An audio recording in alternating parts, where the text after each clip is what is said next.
విజయవాడ వైసీపీలో ఎవరి పెత్తనం ఎక్కువైంది? పార్టీ ప్రెసిడెంట్ది, ఇంకెవరిది? పార్టీ ప్రెసిడెంట్, టౌన్ ప్రెసిడెంట్గా, జిల్లా ప్రెసిడెంట్ అని ఇచ్చారు. రకరకాలుగా జరుగుతుంది. అట్లాగే మా ఇన్ఛార్జ్ ఉన్నారు. ఎవరి కాళ్ళు వాళ్ళ సొంత నిర్ణయాలు తప్పితే పార్టీలో ఉన్న 10 మంది కార్యకర్తలు అందరం ఒకరికొకరు కలిసి మాట్లాడుకొని చర్చించుకోవడం అనేది ఈ 4 ఏళ్లలో ఒక్కరోజు కూడా జరగలేదు. ఇక ఆ పార్టీలో అట్లాంటివి ఉండవు అనేది నేను నిర్ణయం తీసుకొని ఇక మనం ఆ పార్టీకి పనిచేయడం అనవసరం, ఈ విజయవాడలో వీళ్ళ నాయకత్వంలో అసలు పనిచేయడం అనవసరం అనుకుని నేను పక్కకు తప్పుకున్నాను. అదే ఒకటే కారణం కాదు, ముఖ్యంగా అమరావతిని తీసేసి ఇంకోసారి పెట్టిన కాడి నుంచి నాకు మానసిక క్షోభగా ఉంది.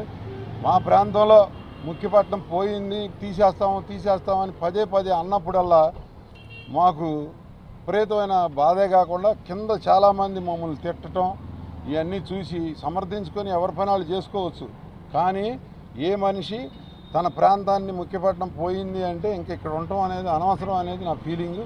దానికోసమే నేను తెలుగుదేశం పార్టీని సపోర్ట్ చేస్తూ ఇక్కడ ఉన్న ప్రతి ఒక్కరితోనూ కలిసి నడుస్తానని తెలియదు. వైఎస్ఆర్ పార్టీలో మొదటి నుంచి ఉన్నారు. ఆ పార్టీ అధికారంలో రావడంలో మీరు అంతగానో విజయవాడలో కృషి చేశారు. కానీ మీరు తీవ్రమంటే జనంగా తీసుకురావాల్సిన పరిస్థితి విజయవాడ తూర్పు నియోజకవర్గంలో ఉంది.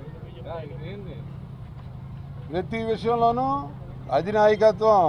అధినాయకత్వం చేస్తున్న తప్పులే అయ్యి 151 సీట్లు ఇచ్చిన తర్వాత ఇంత దరిద్రం తెచ్చుకోవాల్సిన అంత అవసరం లేదు వాళ్ళకి.